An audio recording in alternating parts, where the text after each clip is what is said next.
Hello साथियों, नमस्ते। मैं अनुज शर्मा स्वागत करता हूं आपका अपने यूट्यूब चैनल एजुकेशन विद अनुज के साथ। साथियों, आज है शनिवार और हमारी शनिवार को रहने वाली है एक वन शॉट, जैसा आप थंबनेल पर देख रहे होंगे। हमारा पूरा रिवीजन भी रहेगा इसमें अध्याय 1 का, और इसमें हम आपको जो इम्पोर्टेंट पीवाईक्यू रहे हैं वो करवाएंगे, और जो 2027 में जो परीक्षा में सवाल आएंगे उसी सवाल को देखते हुए हम यहाँ पर करवाएंगे। तो साथियों, आप यह क्लास बिल्कुल भी मिस मत कीजिए। छोटी क्लास होगी, जो क्लास आपकी 25 से 30 मिनट की चलेगी। इस क्लास के अंदर हम आपको एक तो क्वेश्चन हम यहाँ लिख कर ही आए हैं, जिससे आपका समय बिल्कुल भी बर्बाद ना हो। आपका समय बर्बाद किए बिना हम स्टार्ट भी कर देते हैं। आपकी यह बिल्कुल बहुत ही महत्वपूर्ण क्लास होने वाली है साथियों। तो इसमें हम अपने 5 क्वेश्चन, 4 से 5 क्वेश्चन आपको कराएंगे, जो बहुत ही ज्यादा इंपॉर्टेंट होंगे और पेपर में नीचे आ जाएगा। तो आपको बिल्कुल भी मिस मत करना है। और अंतिम क्वेश्चन तो ऐसा होगा जो आपको पेपर में रखा रखाया मिलेगा, तो आपको क्लास अंत तक जरूर देखनी है। ठीक है साथियों, हमारा ये क्वेश्चन है, यह एक उदाहरण का सवाल है, बहुत ही ज्यादा इंपॉर्टेंट है। पिछले वर्ष में यह पेपरों में बहुत ही आया है, इस वर्ष भी आएगा ही आएगा। तो यह सवाल रहा कि सिद्ध करो रूट दो एक अपरिमेय संख्या है। साथियों, हम यह पहले से यह सवाल लगा कर आए हैं, जिससे हम आपको आसानी से समझा सके। ठीक है, तो जो यहाँ पर दिया होता है हमें जस्ट उसके अपोजिट मानना होता है। तो यहाँ पर रूट दो को अपरिमेय संख्या मतलब सिद्ध करना है, तो हमने यहाँ पर माना माना रूट दो एक परिमेय संख्या है। जब कोई संख्या परिमेय होती है साथियों, तो हम उसे ए बटे बी के रूप में भी लिख सकते हैं। तो हमने रूट दो को ए बटे बी के रूप में लिख लिया, जहां ए व बी सहअभाज्य हैं। जो ए और बी क्या होते हैं? यह को प्राइम नंबर होते हैं, सहअभाज्य होते हैं, जो स्वयं से ही कटते हैं, अन्य किसी संख्या से नहीं कटते हैं। और बी होता है is not equal zero, B zero के बराबर नहीं होता है। दोनों पक्षों का वर्ग करने पर हम इसके बाद क्या कर देंगे? दोनों पक्षों का वर्ग कर देंगे। जैसे ही हम वर्ग करेंगे तो यहाँ पर क्या आएगा? दो। इसका किसी भी संख्या में यदि रूट लगा हो, हम उसका स्क्वायर कहते हैं, तो क्या आता है? वही संख्या में दोबारा प्राप्त हो जाती है। तो रूट दो का हम जैसे ही स्क्वायर करेंगे तो दो आ जाएगा, ए का स्क्वायर हो जाएगा तो बी का स्क्वायर हो जाएगा। फिर इसके बाद क्या होगा? हम इस बी को इस तरफ ले जाएंगे, दो को इस तरफ ले आएंगे। यहाँ पर ये भाग में इस तरफ जाएगा, गुणा में आ जाएगा। इस तरफ से गुणा में, इस तरफ आएगा ये भाग में आ जाएगा। हम इस पूरे को क्या मान लेंगे? एक समीकरण नंबर 1 मान लेंगे। ठीक है साथियों, तो अब आप देख पा रहे होंगे कि जो ए स्क्वायर है वह दो से क्या है? विभाजित है। तो ए भी क्या होगा? दो से विभाजित होगा। ऐसा प्रमेय से हमने पहले पिछली क्लासों में देखा भी है। यदि किसी संख्या का स्क्वायर किसी संख्या से विभाजित होता है, तो वह संख्या भी उससे विभाजित होती है। ठीक है साथियों, हमने यह देख लिया। अब हम यहाँ पर पुनः मानते हैं ए बराबर दो सी। ए बराबर दो सी ही क्यों माना? क्योंकि ए यहाँ पर दिया गया है, जो यहाँ पर दिया जाता है हम वही मानते हैं। तो ये मान लिया। दो सी ही क्यों माना? क्योंकि दो से यह विभाजित है। जिसका भी हम यहाँ पर रूट का जो भी मान निकालते हैं, हम वही यहाँ पर रख लेते हैं। ठीक है, और सी एक कोई चल राशि है, यह कोई पूर्णांक है। ठीक है साथियों, तो आप समझ पा रहे होंगे। और जो हमने ए का मान यहाँ रखा है, निकाला है, वह समीकरण हम एक में क्या करेंगे? रख देंगे। तो ए का मान समीकरण एक में रखने पर, जैसे हम ए का मान समीकरण एक में रखते हैं, तो यह बी स्क्वायर की जगह पर बी स्क्वायर, ए स्क्वायर की जगह पर आ जाएगा दो सी का होल स्क्वायर, और बटे में दो का दो आ जाएगा। बी स्क्वायर का बी स्क्वायर रहेगा, दो सी स्क्वायर जैसे हम यहाँ पर खोलेंगे तो दो का दो में चार हो जाएगा, और सी स्क्वायर बटे दो का दो आ जाएगा। दो से हम इस चार को काटेंगे तो दो बचेगा, तो बी स्क्वायर बराबर दो सी स्क्वायर आ गया। जब हम दो को यहाँ गुणा से भाग में जाएंगे तो बी स्क्वायर बटे दो बराबर सी स्क्वायर हो जाएगा। ठीक है साथियों, तो अब हम यहाँ देख पा रहे हैं कि जो बी स्क्वायर है वह दो से विभाजित है, जैसा यहाँ पर ए स्क्वायर दो से विभाजित था, तो बी भी दो से विभाजित होगा। ठीक है साथियों, तो यहाँ पर आप देख पा रहे होंगे कि यहाँ पर ए दो से विभाजित हो रहा है, यहाँ पर बी दो से विभाजित हो रहा है, और यहाँ पर हमने लिखा है कि ए और बी सहअभाज्य हैं। तो यहाँ पर हमें यह दोनों कुछ ना कुछ गलत है इसमें, क्योंकि सहअभाज्य संख्या किसी एक संख्या से कट ही नहीं सकती है। जैसे दो से और ये भी दो से, तो यह दोनों का सहअभाज्य हो नहीं सकते। जैसे तीन दो सहअभाज्य है, पांच सहअभाज्य है, तो पांच तीन और पांच सहअभाज्य हैं, तो यह तीनों पांच किसी एक संख्या से नहीं कट सकते हैं, सिवाय स्वयं से या एक के सिवाय। लेकिन यह कह रहा है कि ये अभी दो से विभाजित हो रहे हैं, तो फिर यह कोप्राइम यानी कि सहअभाज्य नहीं हो सकते हैं। तो यहाँ पर हमने लिखा है, तो इसमें मतलब है कि यह सवाल गलत हो रहा है। वो गलत यह क्यों हो रहा है? यहाँ पर विरोध उत्पन्न हो रहा है, ये इसका विरोध कर रहा है। तो यहाँ पर विरोध उत्पन्न इसलिए हो रहा है कि जो हमने यहाँ पर एक परिमेय संख्या माना है, शायद हमने यहाँ पर ये गलत मान लिया। ठीक है, तो यहाँ विरोधाभास उत्पन्न हो रहा है, हमारी कल्पना असत्य है, अतः रूट 2 एक अपरिमेय संख्या है। यह हमने यहाँ पर क्या कर दिया, सिद्ध कर दिया है। साथियों यदि आपको थोड़ा बहुत कम समझ में आया हो तो आप हमारी जो पिछली क्लासेस में हमने पूरा बहुत ही विस्तार से, बहुत ही बेसिक तरीके से पढ़ाया है, तो आप वहां जाकर यह क्वेश्चन देख सकते हैं। ठीक है साथियों, वैसे तो आशा है कि आपको बहुत अच्छे से समझ में आया होगा। ठीक है, तो हमारा एक सवाल यहाँ पर जो बहुत ही महत्वपूर्ण सवाल है, हमने उसको यहाँ पर कंप्लीट किया। यह पेपर में आता है, आप इसको अच्छे से कंप्लीट कर लीजिएगा, एक दो बार रफ कॉपी पर लगा कर देख लीजिएगा, आपको बिल्कुल ही समझ में आने लगेगा। ठीक है साथियों, इसी प्रकार हमारा एक और बहुत ही महत्वपूर्ण सवाल है जो 2.2 एक्सरसाइज का है। तो पहला ही सवाल है इसका 2.2 का। तो अब हमारा क्या होगा, क्वेश्चन नंबर दूसरा होगा, दूसरा सवाल होगा। दूसरे सवाल में क्या होगा, उसमें यहाँ पर क्या होता है, रूट 5 का पूछा गया है। तो साथियों हमें कुछ नहीं करना है, जैसे ही हमने रूट 2 का निकाला वैसे ही सेम रूट 5 का निकाल देंगे। देखिए साथियों हम आपको बताते हैं, बहुत ही सिंपल है। जैसे यहाँ पर बताया गया है कि सिद्ध करो रूट 5 एक अपरिमेय संख्या है। साथियों यदि आपको यह थोड़ी फास्ट क्लास लग रही हो तो आप बिल्कुल भी परेशान मत होइएगा, क्योंकि यहाँ पर हमने बहुत फास्ट ही लेकर चलेंगे, क्योंकि यह एक वन शॉट क्लास है, डिवीजन क्लास है। हमें 20-25 मिनट में पूरी क्लास कंप्लीट करानी है, और इस क्लास को कंप्लीट कराने का हमारा एक ही उद्देश्य है कि जब आप पेपर देने जाएं उस समय आपको इस क्लास से बहुत ही ज्यादा फायदा हो। ठीक है, और हम इसका पूरा रिवीजन और पूरा अध्याय का हम निचोड़ यहाँ पर लाए हैं, तो आप लोग परेशान ना हो कि अब क्लास फास्ट चल रही है। मैंने स्लोली स्लोली 6 क्लासेस करवाई हैं अध्याय 1 की, तो आप उन्हें प्ले लिस्ट में जाकर देख लीजिए, तो आपको बहुत ही बेसिक से एडवांस तक समझ में आ जाएगा। यहाँ पर आपकी यह रिवीजन क्लास है, उसके बाद आप जब यह क्लास देखेंगे तो आपको इसमें बहुत मजा आएगा, क्योंकि जिस बच्चे ने हमारे साथ पढ़ाई की है वह बच्चे इसको पूरा रख चुके हैं। यानी हमारे कहने का मतलब उनको यह बिल्कुल ही आंख बंद करके वो बता देंगे कहाँ कहाँ पर क्या आएगा। ठीक है साथियों, तो आपको रटना नहीं है, आपको समझना है, आप भी बिल्कुल आंख बंद करके बता देंगे इसे।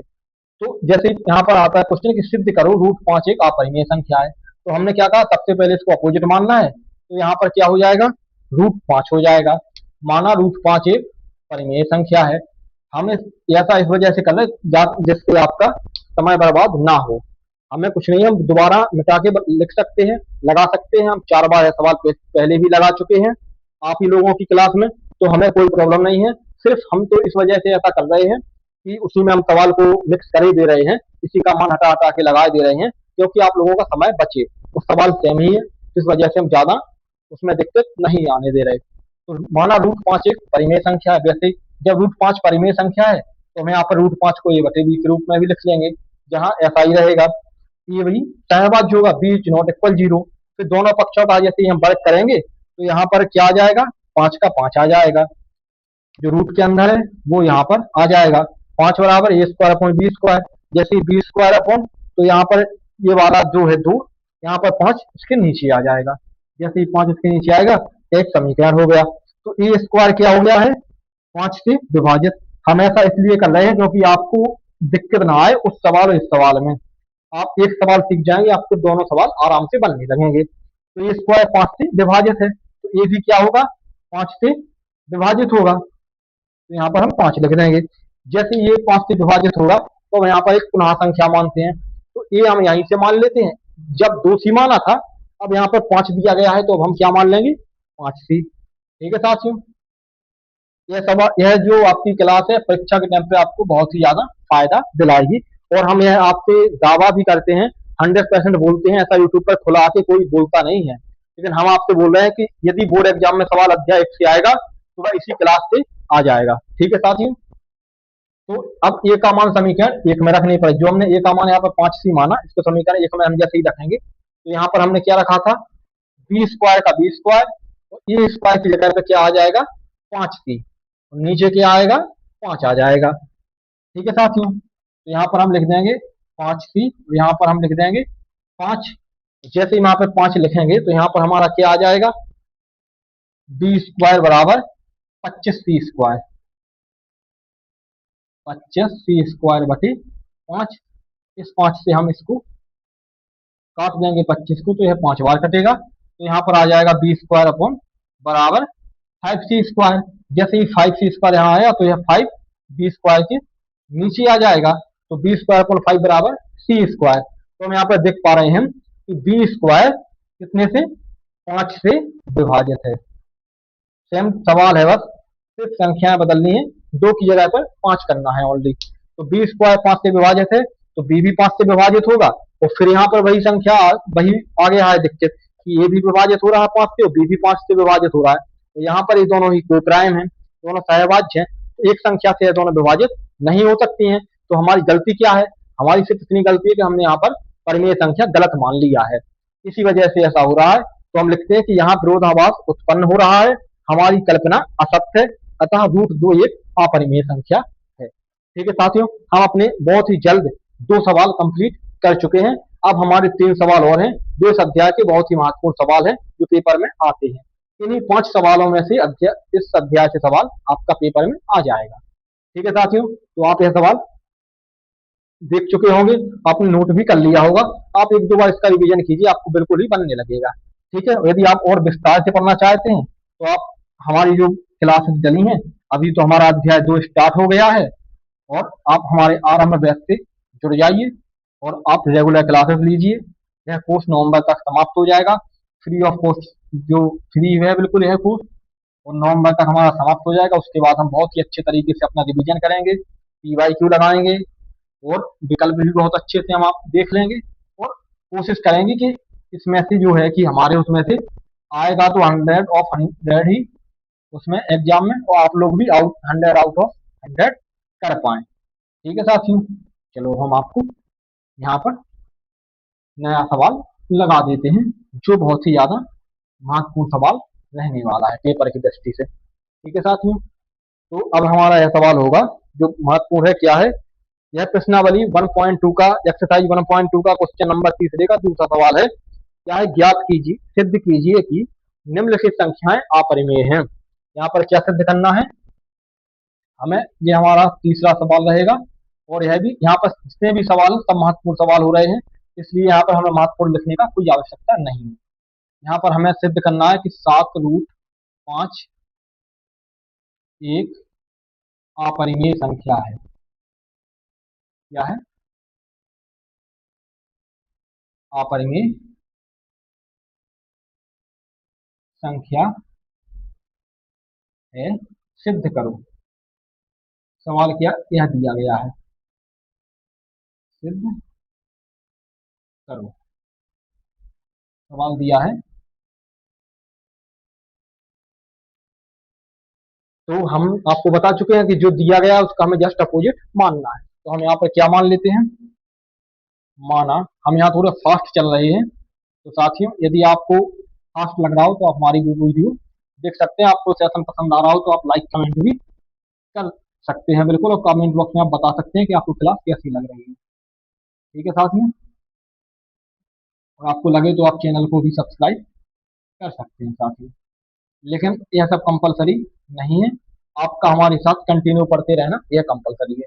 तो आप पढ़ाई में बिल्कुल भी लापरवाही ना करें, क्योंकि जुलाई का महीना निकलने वाला है, कुछ ही दिन जुलाई के बचे हैं, अगस्त आ जाएगा, इसी प्रकार पता नहीं चलेगा कब पेपरों का टाइम आ जाएगा, और फिर बाद में आप परेशान होते रहेंगे। इसलिए आप कंटिन्यू हमारे साथ पढ़ाई करते रहें, आपको कोई भी दिक्कत नहीं आएगी।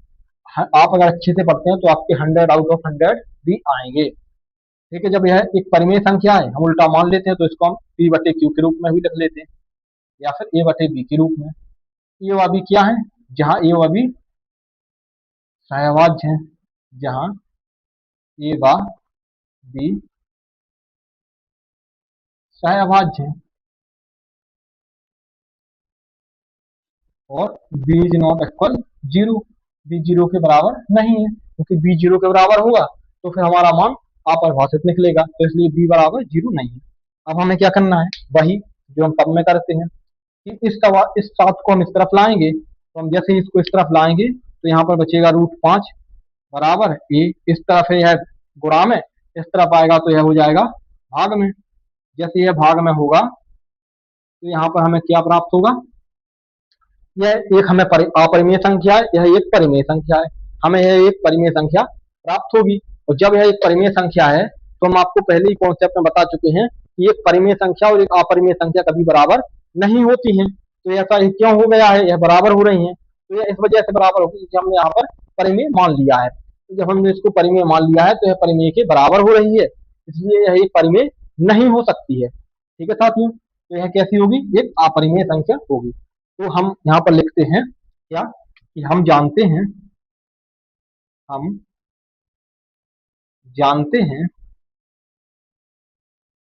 जानते हैं कि √5 एक अपरिमेय संख्या है। हम जानते हैं कि √5 एक अपरिमेय संख्या है। हम कैसे जानते हैं? हम जस्ट इससे पहले यह सवाल सॉल्व कर चुके हैं। मैंने वहां बताया कि यह एक 5 अपरिमेय संख्या है। आप पूछेंगे कि सर यदि यहाँ तो आपने बता दिया, ठीक है, हम पता है कि पिछले पहले हम लगा चुके हैं। यदि यह बोर्ड एग्जाम में आ गया तो वहां तो जैसे √5 वाला सवाल ही नहीं आया, फिर हम कैसे बताएंगे उसको कि हम जानते हैं? तो साथियों, उसे पहले पता होता है एग्जामिनर को कि आप यह बात जानते हैं कि √5 एक अपरिमेय संख्या है, और आप ऐसा ही लिखकर वहां आइएगा, आपको पूरे नंबर मिलेंगे। ठीक है, ये हमारी गारंटी है आपके साथ। हम जानते हैं कि √5 एक अपरिमेय संख्या है। तो परिमेय संख्या और अपरिमेय संख्या कभी बराबर नहीं होती हैं। तो परिमेय संख्या और अपरिमेय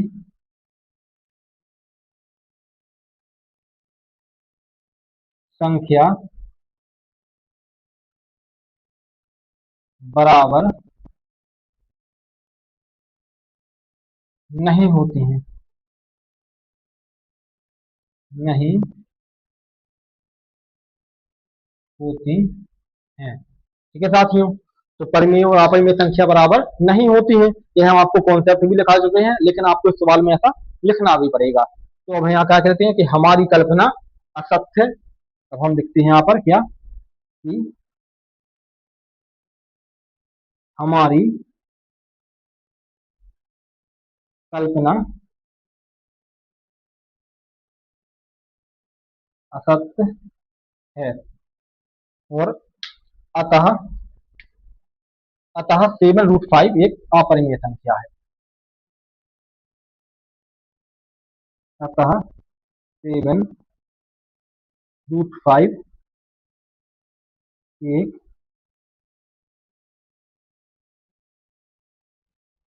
अपरिमेय संख्या है। ठीक है साथियों, तो हमारा क्वेश्चन नंबर तीसरा भी सॉल्व हो गया है। आप ऐसा यह क्वेश्चन आता है, आप ऐसा लिख कर आएंगे तो आपको एग्जाम में पूरे में से पूरे नंबर अवश्य मिलेंगे। ठीक है साथियों, तो आपको यह सवाल बिल्कुल ही समझ में आ रहा होगा। यदि आपको थोड़ा फास्ट लगा तो हम आपको पहले बता चुके हैं। आप हमारी पुरानी क्लासेस देखिए, उसमें हमने बिल्कुल ही शुरुआत से बिल्कुल ही बताया है, विस्तार से बताया है। यह रिवीजन क्लास इसमें थोड़ा फास्ट चलेंगे, क्योंकि हमने यह क्लास एग्जाम के दृष्टि से भी रखी है कि जब एग्जाम का टाइम आएगा आपको बहुत ही मजा आएगा। पूरा चैप्टर 1 इसमें कंप्लीट आपका हो जाएगा। ठीक है साथियों, आप इसको नोट कर लीजिए, आप इसका स्क्रीनशॉट ले लीजिए, फिर आप इसको नोट कर लीजिए। तो इसको दोबारा एक दो बार आप लगाइए तो आपको अच्छे समझ में आ जाएगा। अब हम इसको रिमूव करते हैं और आपको अगला सवाल लगाते हैं, क्योंकि हमें जल्दी जल्दी अपने सारे सवाल कंप्लीट करने हैं और टाइम भी बर्बाद ना हो। क्योंकि अभी तो दिक्कत नहीं है, जब एग्जाम का टाइम आता है तब हमें एक एक मिनट बहुत ही ज्यादा कीमती लगने लगता है। तो हम उसी के हिसाब से इस सवाल को डिजाइन कर रहे हैं। अब हम आपका अगला सवाल लगाते हैं। आपके दो सवाल और इसमें मोस्ट हैं जो हम आपको लगाकर बता देते हैं, और वो PYQ भी है, जो पिछले वर्षों में बहुत पूछे गए हैं, इस वर्ष भी पूछे जाने के चांस हैं। एक मैंने यहाँ पर उदाहरण का आपको सवाल लगवाया है, दो सवाल एक्सरसाइज 1.2 के लगवाए हैं। अब हम दो सवाल लगवाएंगे आपको 1.1 एक्सरसाइज के, जो बहुत ही महत्वपूर्ण सवाल हैं। अंतिम सवाल तो आपका ऐसा है जो कई बार एग्जाम में आया है और इस बार भी आने के पूरे चांस हैं। तो निम्नलिखित संख्याओं के बाद गुणनखंड के गुणनफल के रूप में व्यक्त कीजिए 140। हमारा सवाल नंबर कौन सा है? चौथा है। इसमें हमें जो 140 है इसको अभाज्य गुणनखंड के रूप में लिखना है। 140 को क्वेश्चन में दिया है तो अभाज्य गुणनखंड के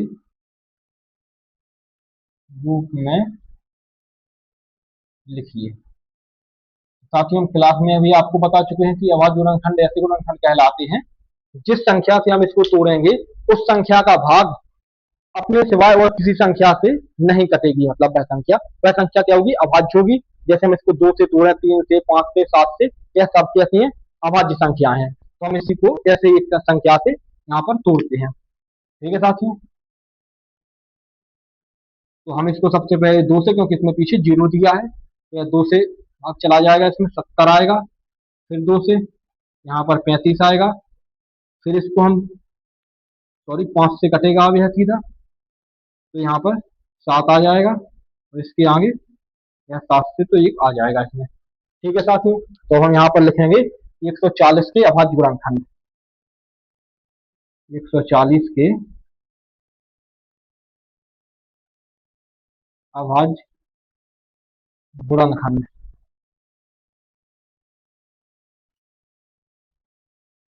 140 के अभाज्य गुणनखंड, और यह क्या होंगे?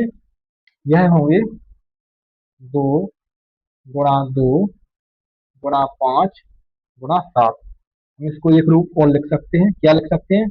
2 का स्क्वायर इंटू 5 इंटू 7। यह हो गया है आपका क्वेश्चन पूरा सॉल्व। 2 स्क्वायर क्यों लिखा? क्योंकि यह 2 बार है 2। ठीक है साथियों, तो यह आपका सवाल लग गया है। यह बहुत ही ज्यादा महत्वपूर्ण सवाल था आपका, पेपर में कई बार आया है, इस बार आने के बहुत चांस है। तो आप इसका स्क्रीनशॉट ले लीजिए, कई बार आप इसे लगा लीजिए। वैसे बहुत सारे सवाल है, अच्छे से आपको समझ में भी आया होगा, और आप ऐसे ही पेपर में लगा के आइए, आपको पूरे में से पूरे नंबर मिलेंगे। अब हमारा अंतिम सवाल जो सबसे ज्यादा महत्वपूर्ण है, सबसे ज्यादा बार पेपर में पूछा गया है, हम आपको वो भी लगवा देते हैं, और हमारा सेशन फिर समाप्त हो जाएगा। ठीक है साथियों, यदि आपको अच्छा लग रहा हो तो आप लाइक कमेंट जरूर कर दीजिएगा। कमेंट में आप हमें बताइएगा कि आपको सेशन कैसा लग रहा है, और जब हमारा अध्याय 2 समाप्त हो जाएगा तो क्या ऐसी क्लास हम अध्याय 2 की भी लाएं या ना लाएं। ठीक है साथियों, आप हमें कमेंट बॉक्स में ये जरूर बताइएगा। हम ये सवाल जो करवा रहे हैं आपके पेपर की दृष्टि से करवा रहे हैं, इसलिए इतना फास्ट चल रहे हैं। ठीक है, अब हमारा अंतिम सवाल रहने वाला है, जिसमें क्या है?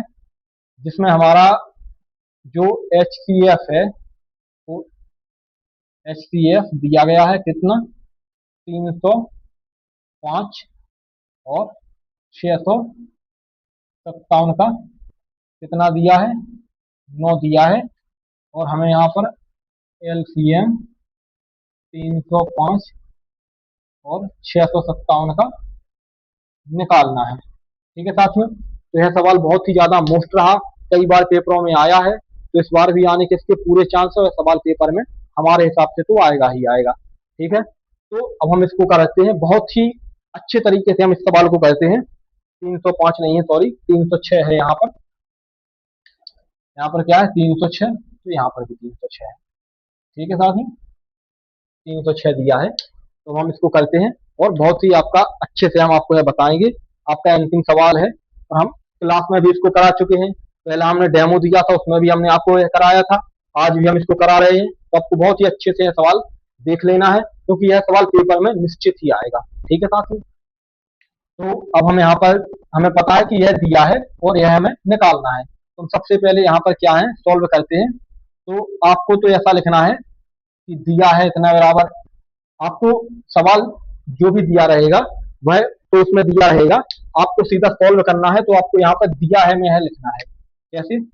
आपको लिखना है दिया है